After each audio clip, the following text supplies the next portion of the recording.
Bien, buenas tardes. Bienvenidos a esta última sesión, esta última mesa ya de conclusión, de síntesis de lo que han sido estas jornadas. Me toca a mí, soy Nuria Ruiz Palazuelos, profesora de la Universidad de Cantabria, me toca a mí ahora en una síntesis apretada, bueno, pues poner en común lo que han sido las principales ideas de este congreso. El problema de la libertad de creación artística no es un tema novedoso. Como ocurre, en realidad, con los grandes temas que afectan a la esencia misma de lo humano, la libertad es todavía una cuestión irresuelta y que genera debates tan encendidos y profundos como el que hemos visto estos días. Un problema antiguo que, además, como también ocurre con los grandes temas, es complejo. Es esta una idea que quisiera subrayar. El apretado discurso de las redes sociales al que tan acostumbrados estamos en nuestros días pueden llevarnos al espejismo de creer que problemas complejos como el de la libertad de creación artística admiten soluciones simples. Si tan sencillo fuera, como diría Brassens, hubieran bastado 4 revoluciones a lo largo de la historia para estar ya disfrutando de un paraíso terrenal. Pero no es así. Encuentros como este confirman precisamente lo contrario, que estamos ante un problema, el de la libertad de creación artística y su censura, o censuras, habría que decir, espinoso, de profunda complejidad, en el que están implicados intereses públicos y privados, en el que colisionan, en ocasiones, derechos fundamentales de análoga relevancia constitucional y en el que se mezclan los planos, por lo que las aproximaciones pueden ser diversas y desde muy variadas disciplinas. Uno de los grandes aciertos de estas jornadas es, creo yo, el de aproximarse a un problema tan poliédrico desde facetas tan plurales. Y eso es, pienso, lo que verdaderamente ha enriquecido este debate. Creo necesario aplaudir la iniciativa de la Fundación Gabeiras y el compromiso de esta y las demás instituciones que han contribuido a que jornadas como esta hayan sido posibles. Una orquesta con tan variados instrumentos no es fácil de dirigir, y más aún si quien lleva la batuta tiene que hacer frente a una pandemia de por medio. Digamos que es casi una sinfonía heroica la que ha resultado de estos días. Una sinfonía que comenzó, como la heroica de Beethoven, con brío. Los conceptos. ¿Qué es el arte? ¿Qué es la libertad de creación artística? Preguntas de semejante complejidad solo pueden afrontarse por intelectuales de rigor como Hernández de León o Aris Papulias, que desde una sólida reflexión filosófica aportaron algo de luz y también de polémica a esta espinosa cuestión. El arte, ese concepto inaprensible que, sin embargo, tiene una sustancia específica que lo hace diferente de otras prácticas, una cierta autonomía de otras formas de expresión. La sinfonía modula al debate jurídico. ¿Es la libertad artística una forma más de expresión o hay que considerarla como un derecho autónomo? Los reputados juristas que se han ocupado de la cuestión a lo largo de estos días parecen compartir esta segunda tesis, a pesar de que la jurisprudencia no siempre le ha otorgado la autonomía que merece esta libertad. Jesús Prieto, el gran maestro de Derecho de la Cultura, insiste en esta idea. La necesidad de un tratamiento separado de la libertad artística, que me parece que es una de las grandes aportaciones de este congreso. Otro de los puntos destacados del análisis jurídico fue el de la doble dimensión de la libertad de creación artística, subjetiva por un lado y objetiva o institucional por otro. En esto han insistido muchos de los juristas que han intervenido. Laura Díez Bueso, una de las grandes especialistas en la materia, que, por cierto, enriqueció el debate con una interesante dimensión comparada a ambos lados del Atlántico. Y Marcos Baquer, en el derecho administrativo, subrayando la necesidad de los instrumentos de acción de los poderes públicos para garantizar esa libertad, dado que el Estado está permanentemente al servicio de los intereses generales y de la cultura. El poder público debe ser, en este sentido, la infraestructura pública de la libertad, porque es el único sujeto condenado a ser objetivo y, en este sentido, los poderes públicos tienen que asumir una política pública cultural que no es o no puede ser vista en el plano jurídico como un supuesto de censura. En el derecho administrativo se insiste en que los poderes públicos son precisamente los garantes del acceso a la cultura y que a través del derecho administrativo se articulan muchos de estos instrumentos necesarios para su protección, como tan agudamente subrayó Susana de la Sierra en el ámbito del derecho del cine. Esto me parece interesante subrayarlo. pues a veces se tiene la tendencia a considerar a los poderes públicos como el poder censor o limitador de las libertades, pero también desempeñan diariamente una a veces invisible labor de protección, de garantía y de intervención directa o acción directa en la esfera económica, como premios, subvenciones, etcétera, sin las cuales el sector cultural se encontraría, digámoslo claramente, desamparado. A esta importante labor de protección del Estado se refirieron, en su ilustrativa intervención, Adriana Moscoso y Valerio Rocco al tratar el problema clásico en Europa de los derechos de autor. Una protección de derechos de autor que hoy en día se ve más amenazada que nunca por las nuevas tecnologías. En el plano jurídico no se puede obviar, en fin, la importante perspectiva penal, tan tristemente de actualidad por los recientes y mediáticos casos en los que los artistas también han tenido oportunidad de comentar.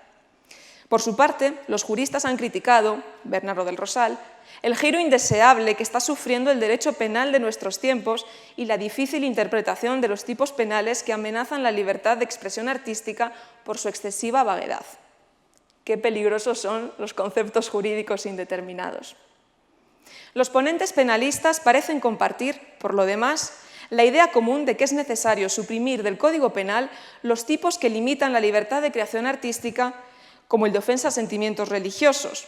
Me remito en este sentido a las aportaciones de Maripaz García, Víctor Vázquez e Igor Mantella, que ha puesto en cuestión que el sentimiento religioso pueda constituir un bien jurídico protegido en detrimento de la libertad de creación. Frente a estas críticas, los juristas han subrayado, sin embargo, la diferencia que existe entre la censura stricto sensu por parte de los poderes públicos, terminantemente prohibida, y lo que llama el profesor Jesús Prieto los contextos limitadores del derecho, que constituyen los necesarios límites de esa libertad. En otro sentido también los límites de este derecho, de esta libertad de creación artística, cuando colisiona con otros derechos fundamentales de análoga relevancia constitucional, y a lo que se refirió Marta Timón, Maripaz García Rubio, que nos dieron, por cierto, las claves de esta importante distinción en el ámbito jurídico. Por cierto, una doctrina ya clásica del Tribunal Constitucional. La intervención, junto con los juristas españoles, de eminentes voces en el derecho latinoamericano, ha confirmado que la libertad de creación artística existe a ambos lados del Atlántico y en términos, podría decirse, no tan distintos de los de España. Así lo confirmaron Alberto Cuña y Carlos Lara. Y también en el caso de nuestro vecino Portugal, como detalladamente expuso Alessandra Silveira. ¿Y qué piensan los artistas? ¿Qué hay de la censura, de los frenos, de los límites que ellos han sufrido? Cambiamos de movimiento sinfónico y pasamos a los lúgubres compases de la marcha fúnebre.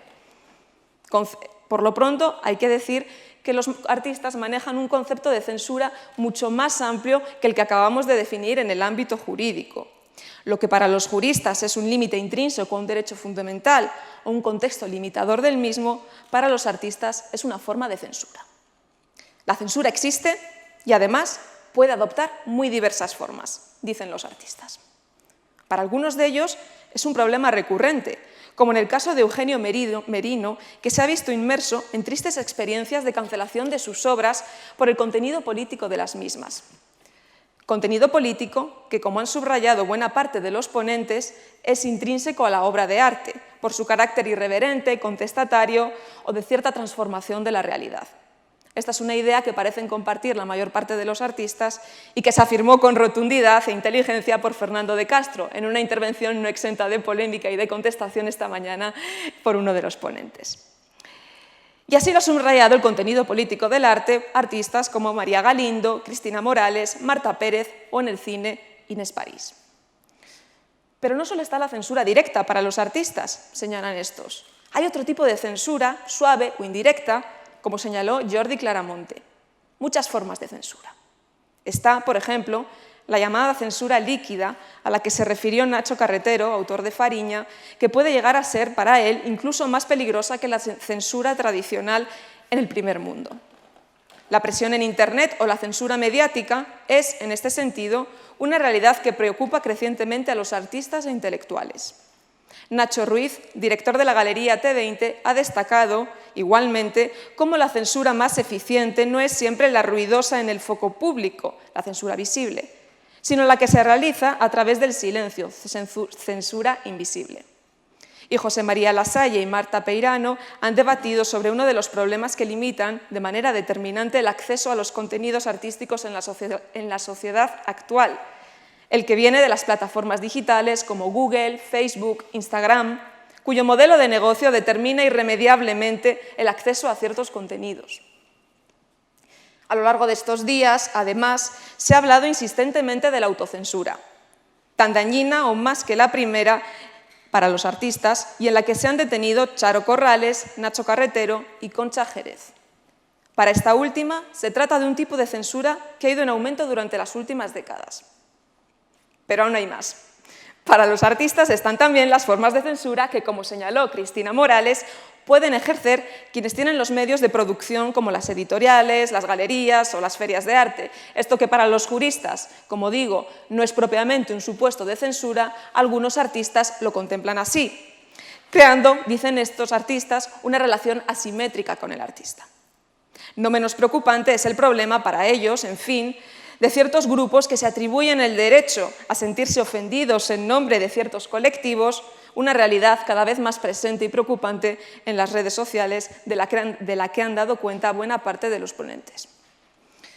Las censuras se ejercen y se han ejercido desde siempre en las diferentes artes, dicen los artistas. Nos lo explicó documentadamente Berta Muñoz, referida a la historia del teatro español, e Israel Elejalde confirmó que en el actual teatro sigue sufriendo este tipo de limitaciones aún. Ernesto Castro y el Niño de Elche se refirieron, por su parte, al ámbito musical. Este último prefiere hablar, sin embargo, de liberación más que de censura a través de la expresión. Aceptando como realidad la censura, dice, la cuestión que ha de hacerse es la de cómo armarse o qué mecanismos usar frente a esta, que es lo que él mismo ha apodado como la guerra cultural. En el ámbito pictórico, Javier Portus nos habló del llamado arte obsceno y nos ilustró que ha existido a lo largo de los siglos. En el ámbito del cine, igualmente, José Luis Rebordí nos ha ilustrado con supuestos de limitación a la creación artística en el contexto de los festivales culturales, de los festivales de cine. Y en el ámbito del humor y la sátira, esta mañana también han tenido ocasión de debatir en una mesa sobre posibles limitaciones y sobre todo la evolución que a lo largo de los años y de las épocas ha sufrido estos límites a la creación artística en el ámbito del humor. A tal punto ha llegado la profundidad de estas jornadas que hemos tenido la ocasión de conocer otra realidad no exenta de interés, la de la creación artística colectiva desarrollada a través de las fiestas, una particular práctica secular de la que sin duda, como nos mostraron, se pueden sacar interesantes conclusiones para el presente. En las ponencias se ha reflejado el sufrimiento del artista censurado, han dicho los ponentes. Relatos como el de Charo Corrales fueron buena prueba de ello. Hay consenso en las ponencias por parte de los artistas, y es preciso subrayarlo, en que la censura suele ser negativa, aunque siempre se le puedan reconocer ciertos residuos positivos. Obras como Me cago en Dios, Fariña o Jauría han sido citadas como ejemplos de la notoriedad que una pieza artística pueda llegar a obtener tras ser censurada. Con todo, insisto, y a pesar de los residuos positivos, la mayor parte de los ponentes han coincidido en admitir que las formas de censura son negativas. ¿Qué cabe esperar para el futuro? Quizá, como en el scherzo de la Sinfonía de Beethoven, la tonalidad cambie y podamos oír notas más optimistas dentro de un tiempo.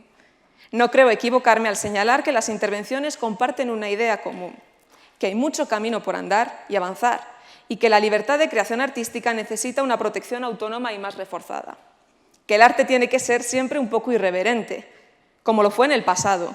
Los artistas han sido siempre un poco fieras, como se refirió a los fauvistas, de ahí su nombre, un crítico de arte del Salón de Otoño de París en 1905, al contemplar el particular uso del color que uno de ellos, Matisse, empleaba en sus telas. Pero es esta irreverencia lo único que puede aportar el necesario contrapunto a lo convencional, a las ideas mayoritariamente asumidas en un momento y lugar. En tiempos donde los discursos impuestos por colectivos más o menos ruidosos u organizados, cuando no puramente fanáticos, parecen silenciar cualquier discurso que se aleje del suyo, la necesidad de defender un ámbito social y jurídico, un espacio de libre creación artística, parece ganar una fuerza particular. Walt Whitman escribía sus versos: a quien viva dentro de un siglo, dentro de cualquier cifra de siglos, a ti te buscan estos cantos. Cuando lo leas, yo, que era visible, seré invisible. Hay que trabajar para que ese poder del arte de trascender generaciones, de superar lo miserable del ser humano, tenga los suficientes mecanismos de protección a todas las escalas. Las jurídicas, claro, pero también las sociales. No cabe duda de que jornadas como estas contribuyen a ello. Muchas gracias.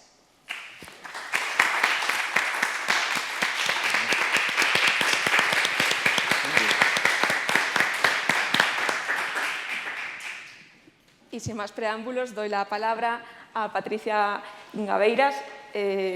Sí, perdón. No te preocupes, bueno. Para que clausure estas jornadas. Bueno, Nuria, muchísimas gracias a la profesora Ruiz Palazuelos. Estamos en un ámbito académico. Muchísimas gracias. Tener la capacidad de hacer la relatoría que has hecho, que es puro arte, que es pura literatura y que es el reflejo de lo que tiene que ser un buen jurista. Que tiene que ser un buen jurista, tienes que tener un buen pensamiento jurídico y además saber reflejarlo. Y yo creo que tú has sabido reflejar en estas líneas lo que ha sido el espíritu de las jornadas y el contenido de las jornadas. Así que enhorabuena por la relatoría que has hecho, que te la agradecemos infinito, porque yo creo que nadie habría sido capaz de hacerla como la has hecho tú. Así que enhorabuena, Nuria. Yo voy a dar primero unos datos antes de darle paso a Isidro López Aparicio y a Jesús Prieto en este orden para ya proceder a la clausura de las jornadas. Los datos, estamos en plena pandemia, nos ha costado infinito llegar aquí. Nos ha costado hacer unas jornadas como esta en estos momentos de incertidumbre y dificultad tan grande, ha sido un milagro. Sin apelar al sentimiento religioso, pero ha sido un milagro. Hemos tenido casi 2.000 asistentes, más de 2.000 asistentes, perdón, porque me han puesto casi, pero yo he hecho la suma y es más de 2.000 asistentes, estaba mal sumado, más de 2.000 asistentes online, 120 presenciales y 77 ponentes de 8 países. Son unos datos que creo que son abrumadores y que además son una muestra del interés que han tenido estas jornadas y de la temática que en ella hemos trabajado.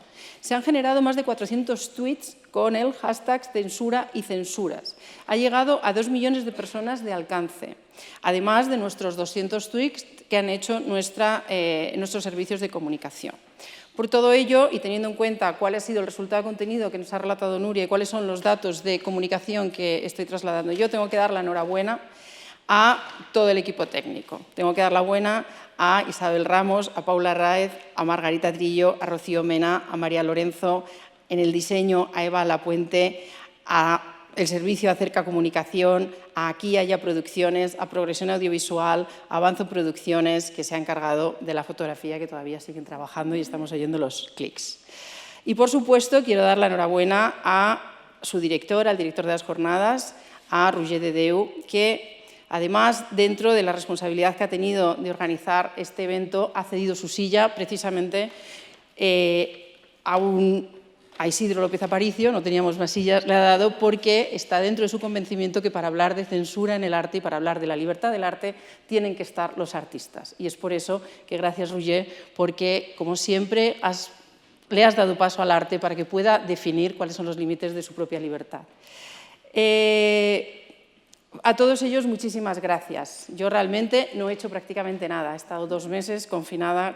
He sufrido el virus, por lo tanto, a mí nadie me tiene que dar las gracias de nada y por eso estoy yo aquí dando las gracias a todo el mundo.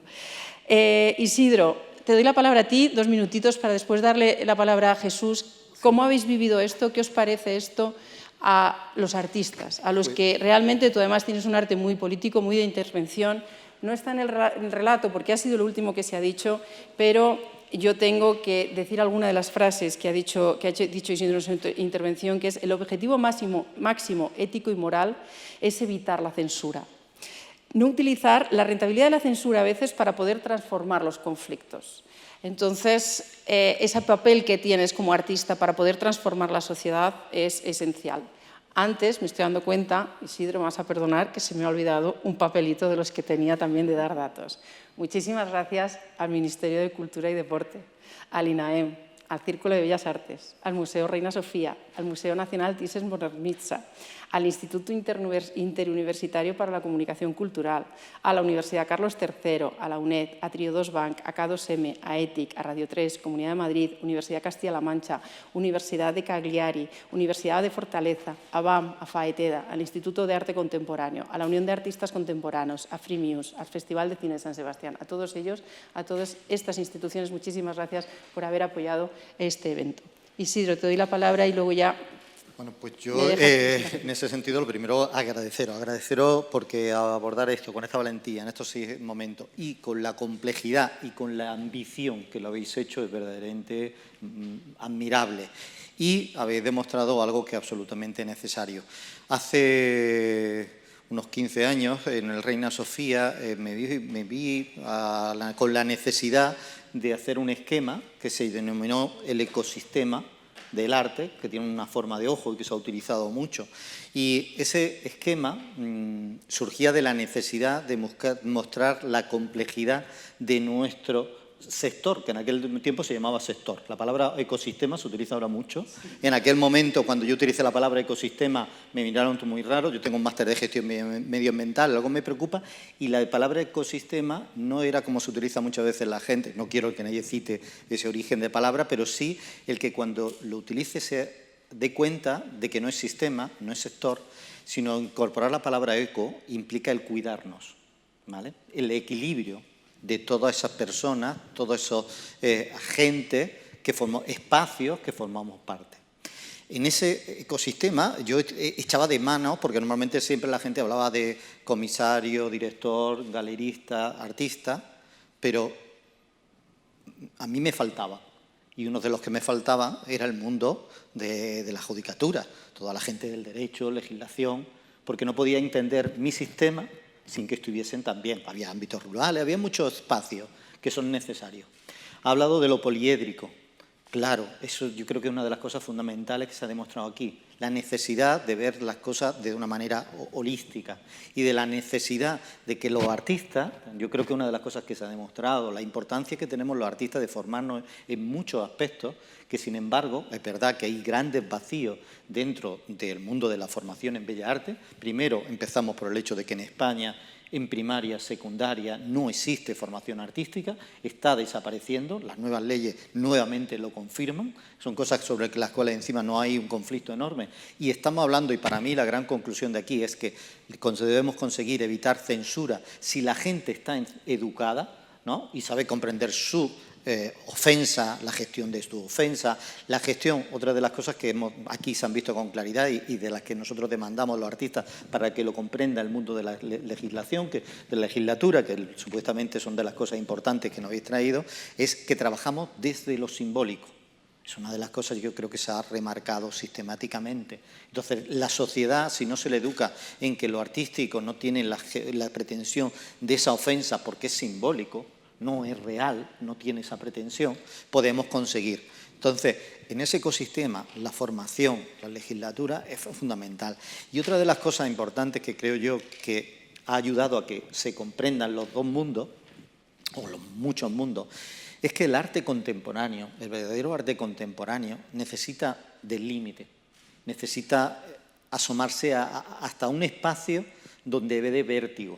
Realmente, cuando vemos hacia atrás, vemos todas estas piezas que han sido después neutralizadas por el mercado, por el museo y demás, que fueron censuradas, no han sido. ¿Por qué? Porque estaban en ese límite. Los artistas, el verdadero arte contemporáneo, se asoma un poco más allá. Es como el niño que pretende mirar detrás de algo, donde dice, niño, no te asomas. Entonces, ese espacio es posiblemente censurable. Pero si a nivel del legislador se le impide a ese niño que se asoma, esa niña, el artista que trabaje en esos límites, en esa cuerda, ese funambulista, entonces estamos impidiendo que el acto artístico exista. Entonces nunca el mundo legislativo puede impedir ese vértigo. Tenemos que trabajar en esos límites. Pues muchísimas gracias, Isidro, en representación de todo el mundo del arte en esta clausura. Ha sido un placer. Y bueno, ya va a cerrar Jesús Prieto de Pedro, maestro de todos los que hemos estudiado el derecho de la cultura, padre del concepto en España. Realmente yo recuerdo cuando académicamente tuvo que pelear algo en la universidad para que muchos de sus compañeros entendiesen que el derecho de la cultura tenía que ser una categoría en sí misma, que si no la cultura estaba perdida, si no tenía una categoría jurídica que pudiese, a través de la cual se pudiese defender. Fundó el Instituto Interuniversitario para la Cooperación Cultural en su momento. Ha creado la Academia de los que somos doctores en Derecho de la Cultura como yo, y es no solo el coordinador académico del comité académico de estas jornadas, sino que es el comisario de estas jornadas. Es el creador, el artista del... Pero está bien traída, está muy bien traída. Eres el comisario de todo este hecho artístico que ha sucedido durante estos días y creador de este programa que tanto nos ha costado delimitar, porque ha sido un programa donde ha habido unas tensiones sobre cómo se encajaba en un programa todo el mundo del arte y todo el mundo de los juristas, que a veces de manera tradicional se han dado la espalda y que Jesús lleva muchos años tratando de que se encuentren. Jesús, coordinador y comisario, clausura, por favor, estas jornadas y cuéntanos cómo las has visto tú. Muchas gracias, Patricia. Perdón, no se me oye, ¿no? ¿Se oye? ¿Sí? ¿Sí? Ahora. Decía que muchas gracias, Patricia, por esa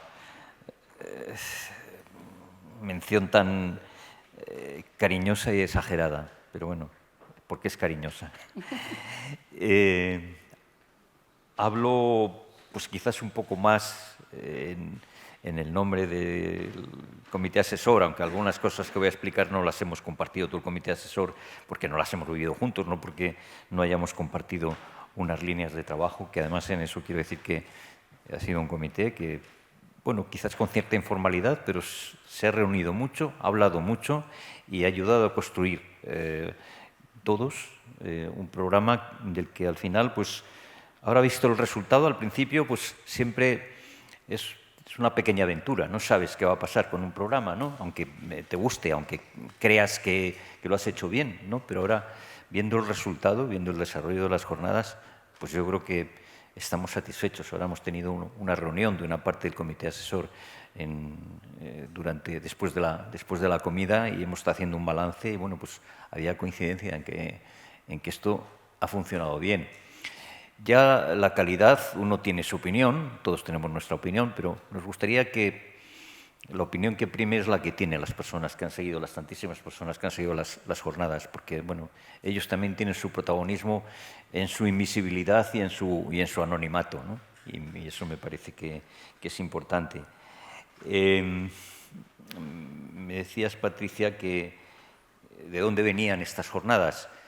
Pues estas jornadas nacen de una preocupación académica, una preocupación académica que además se han marcado mucho en el Instituto Interuniversitario para la Comunicación Cultural, que es un centro de investigación de la UNED y la Carlos III, que lleva ya pues, cerca de 20 años funcionando y donde pues, se ha generado un grupo de investigación que lo que le preocupa fundamentalmente es hacer un mejor derecho para la cultura. No ya es el derecho de la cultura ni el derecho a la cultura, es un mejor derecho para la cultura. Porque pensamos que la cultura, que el arte, son materias complejas, difíciles, específicas, muy específicas y sobre todo muy frágiles, muy sensibles. Y que eso merece un esfuerzo especial. No vale con una traslación de las técnicas jurídicas que empleamos los juristas, sobre todo en el ámbito del derecho administrativo, una traslación pues, automática, directa, ¿no? Hay que saber tocar el arte y tocar la cultura. Esto es como afinar un violín. Estamos tocando un violín los juristas también y tenemos que aceptarlo. Y bueno, pues eso me parece que es muy importante. Y ahí estamos, en eso estamos desde hace muchos años. y bueno, pues van surgiendo temas, van surgiendo cuestiones, van surgiendo problemas permanentemente que nos interesan, que nos abren líneas de trabajo, seminarios, congresos, mesas redondas, publicaciones, proyectos de investigación. Y hace ya años que estamos con la idea de hacer algo relacionado con la libertad del arte. ¿Por qué? Pues primero, porque pensamos que es un tema muy delicado que no se puede resolver tampoco con una aplicación directa de otras técnicas y métodos y medios que se utilizan en otros derechos fundamentales, no en todos, porque hay algunos que son más próximos a la libertad artística, ¿no? Y, sin embargo, lo que hemos constatado es que esta es una libertad que entendemos que es esencial para el funcionamiento, para el buen funcionamiento de una sociedad, para su riqueza, para su pluralismo, para su originalidad, para su creatividad y, sobre todo, para generar diversidad, riqueza cultural. Sin libertad se genera menos riqueza y peor riqueza. Esto me parece que es muy importante, ¿no? Tenerlo claro.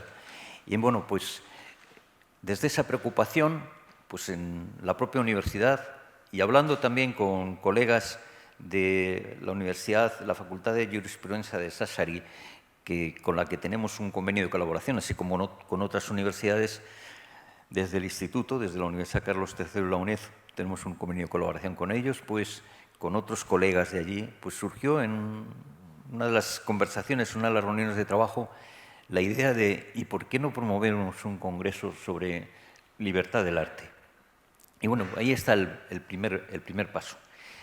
Nos pusimos a trabajar y luego pues lo que ocurrió es que nuestro instituto y yo personalmente también, pero otras personas, pues entramos en contacto con la Fundación Gabeiras. A mí me invitaron a participar también en el patronato de esa fundación. Y entonces, pues, la Fundación Gabeiras está en una línea de trabajo, unos objetivos, unos principios absolutamente compatibles con los presupuestos académicos, con los que mueven en la universidad.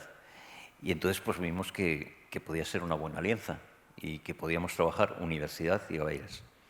Pero luego pensamos que este era un asunto que podría tener más proyección y, sobre todo, que se podía enriquecer, como de hecho luego efectivamente ha sido así, si incorporábamos a instituciones culturales, instituciones fundamentalmente de arte y cultura, como son pues, estas tres que se han incorporado, que diría que son, pues, están entre las, pues, no sé, 5 primeras de España. Es decir, que una institución como es el Thyssen, como el Museo Reina Sofía, como el Círculo de Bellas Artes, pues me parece que eran fundamentales, nos pareció que eran fundamentales, ¿no?, para incorporarse a este proyecto.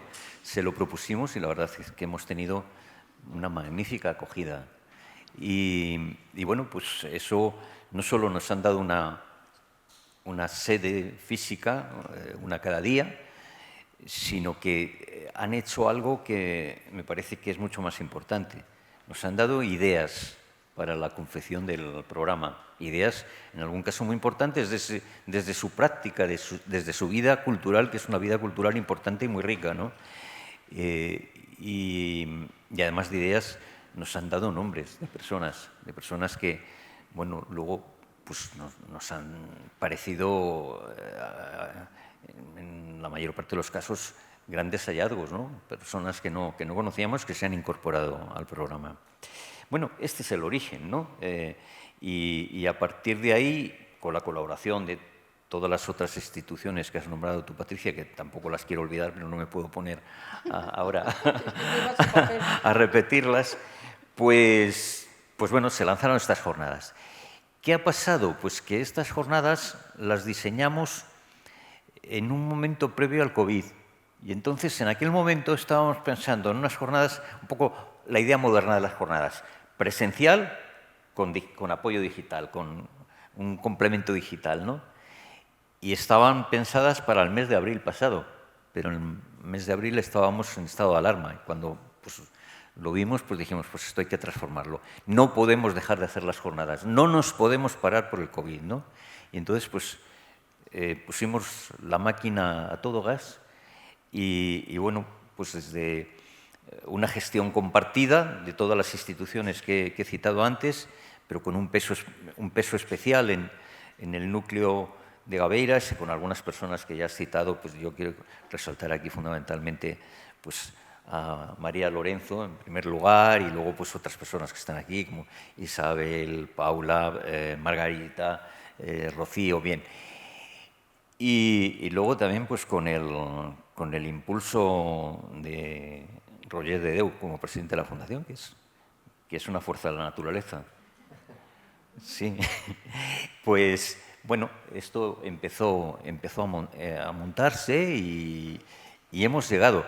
Confieso que yo que he pasado ya desde la universidad por la experiencia de organizar algún congreso grande, que en algún momento me dio mucho miedo si íbamos a poder llegar, porque no he contado las mesas, pero hay más de 30, ¿no?, en 3 días, y 77 personas que han intervenido.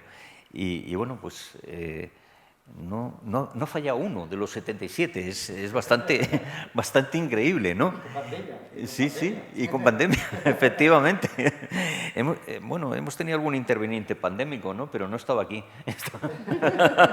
estaba detrás de la pantalla. Bueno, entonces,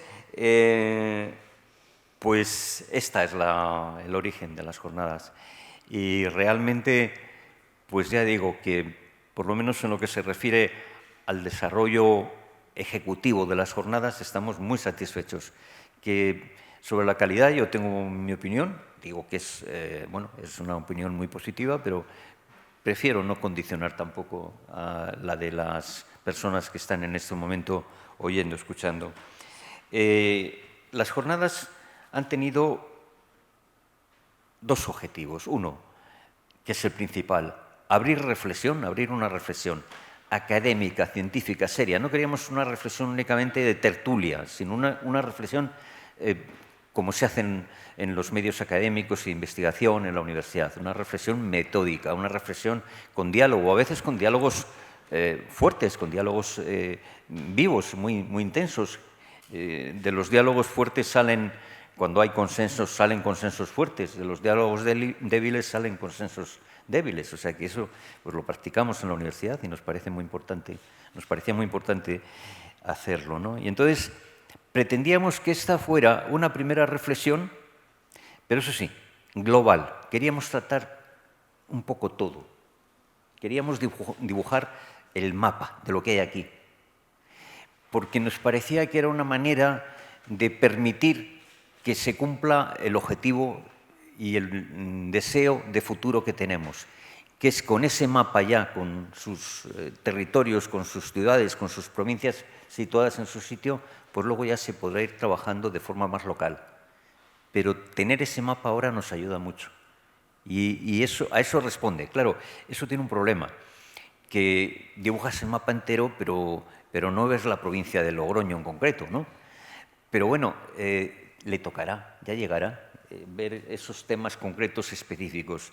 De hecho, pues yo tengo apuntados aquí, y esto es un poco resultado también transmito algo de lo que hemos hablado en esa reunión después de la comida del comité asesor, pues por ejemplo, tratar temas como la colisión de la libertad artística con otros derechos, la intimidad, el honor, la propia imagen, pues es un temazo que habrá que tratar en profundidad en algún momento, en la línea de lo que habéis tenido en la última sesión con Mirna Cunningham, pues ver la libertad artística, que ellos no la llaman así, lo hablan de libertad cultural más bien, ¿no?, de los pueblos indígenas y de las comunidades tradicionales. Es que al final la libertad artística, no lo perdamos de vista, es una visión occidental, dominante, hegemónica, pero es una visión occidental. Ellos también tienen su idea de libertad y la practican y tienen sus mecanismos de garantía, que no son con recursos de amparo como nosotros necesariamente, ¿no?, pero lo tienen.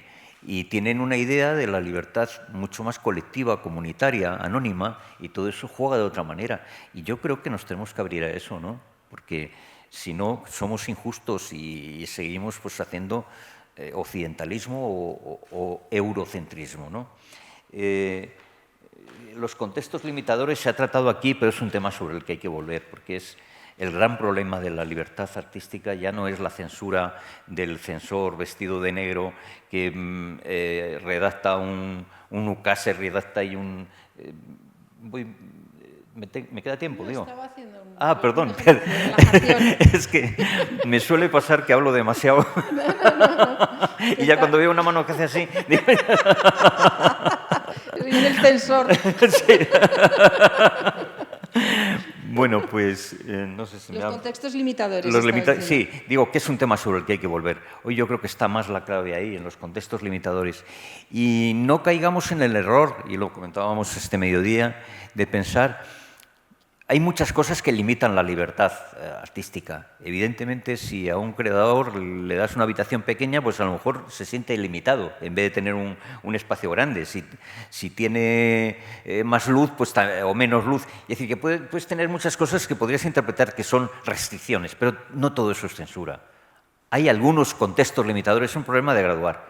Y preguntarse por eso y analizarlo es un tema muy serio.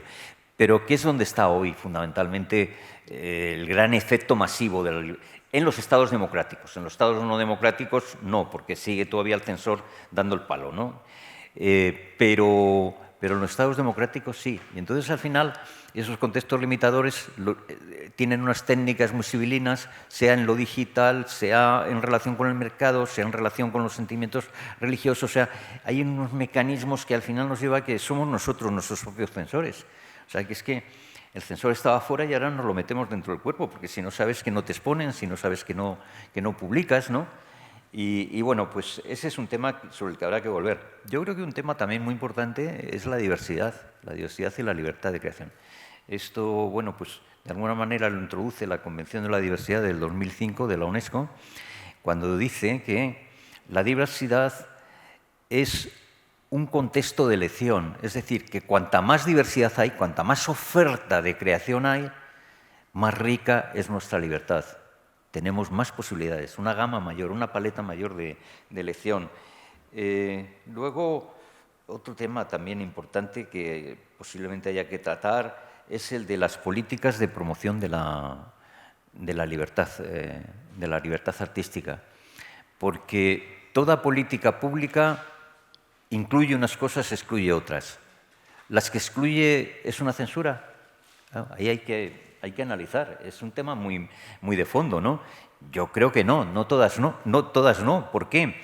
Pues porque es consustancial al Estado democrático generar diversidad y que la mayoría sea la que haga las políticas para el desarrollo de los objetivos constitucionales, en este caso en relación con el arte o con la cultura.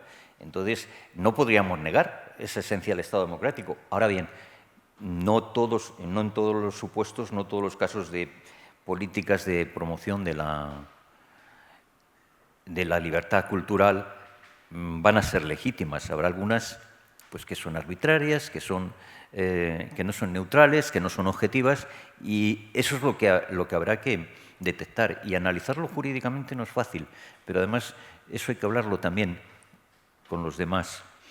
Y bueno, pues se señaló también por Marcos Baquer en su intervención la importancia de las garantías organizativas, las garantías de las estructuras administrativas. La administración se puede concebir no como un ente defensivo o pasivo, sino como un sujeto proactivo que asume que la libertad cultural es un objetivo también propio, no para ejercitarla, sino para que la ejerciten aquellos a los que la Administración sirve. La Administración pública sirve con objetividad el interés general, los intereses generales, dice el artículo 103 de la Constitución. Mejor no se puede expresar, ¿no? Y bueno, pues me parece que hay un tema que también tiene una importancia enorme y que ha salido en algunos momentos, pero quizás no lo suficiente, no lo que personalmente creo que debiera haber estado presente en el debate de estos días. La función social, ya no del arte, de la libertad artística. Ese es un gran tema, la función social de la libertad artística. Esta mañana José María Lasalle lo tocó marginalmente, colateralmente, hablando de una cosa que a mí me parece sumamente interesante, que es la función social del algoritmo.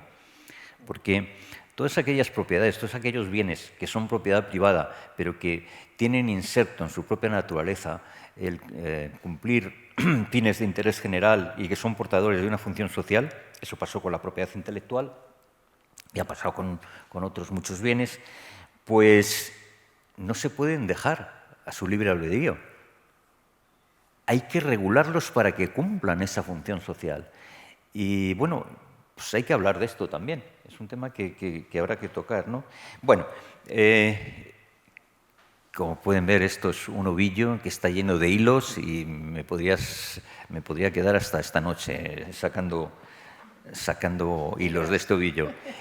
En todo caso, ya con esto finalizo, decía que había dos objetivos. Uno, abrir una reflexión, pero global, aunque no sea la reflexión, es una reflexión inicial, pero global, general. Y bueno, yo creo que lo que nos dice pues, el desarrollo de las jornadas es que eso se ha conseguido. Y otra cosa, queríamos producir un encuentro entre diferentes miradas en torno al arte. No solo la mirada jurídica, es demasiado complejo el arte, como nos pasa también con la cultura, para que los juristas nos creamos que solos podemos arreglar las cosas, ¿no? Meteremos la pata, ¿no? Meteremos la pata seguro. Y por eso pues, nos pareció que había que incorporar a teóricos del arte, pues, conjunto de todos los especialistas que se mueven ahí, de teoría del arte, la estética, la historia del arte, etcétera, ¿no? Porque ellos, hombre, lo que hemos comprobado, que tampoco dejábamos de saberlo, pero de una forma menos rica que ahora, es que tampoco tienen un concepto unívoco, ¿no? Pero eso sí, lo que te dan son marcos nuevos, le dan marcos nuevos al jurista para hacer las interpretaciones que lleven a soluciones de los conflictos jurídicos en los que se ponga en duda, en cuestión, la libertad artística, ¿no? Y eso es importante, porque los jueces ahora están muy perdidos, y al final lo que les pasa es que están muy perdidos en esos conceptos y en los valores que tienen que aplicar, y lo que les pasa es que al final pues se orientan por impulsos personales, por gustos, por preferencias, con la mejor intención, pero que no trasladan soluciones pues eso, argumentadas, razonadas, científicas, doctrinales. No, en muchos casos dices, ¿y este juez por qué ha ido por ahí? Pues mira, pues porque era muy amante del arte y resulta que ha adoptado un principio pro arte, pero ha sido un golpe intuitivo, ¿no? Bueno, pues con esto que estamos iniciando y con lo que vendrá, pues lo que queremos es ayudar al mundo del arte a que tenga la posibilidad de disfrutar de unas garantías y una protección jurídica mejor. Y eso pensamos que es un buen proyecto de futuro. ¿Das por clausurada entonces la jornada? Bueno, no. Bueno, muchísimas gracias, maestro. Ahora entendéis por qué estas jornadas han salido como han salido, porque venimos todos de esta línea de trabajo que nos marcó el profesor Prieto de Pedro. Bueno, pues con esto, muchísimas gracias a todos y quedan clausuradas las jornadas y vamos a por el siguiente congreso.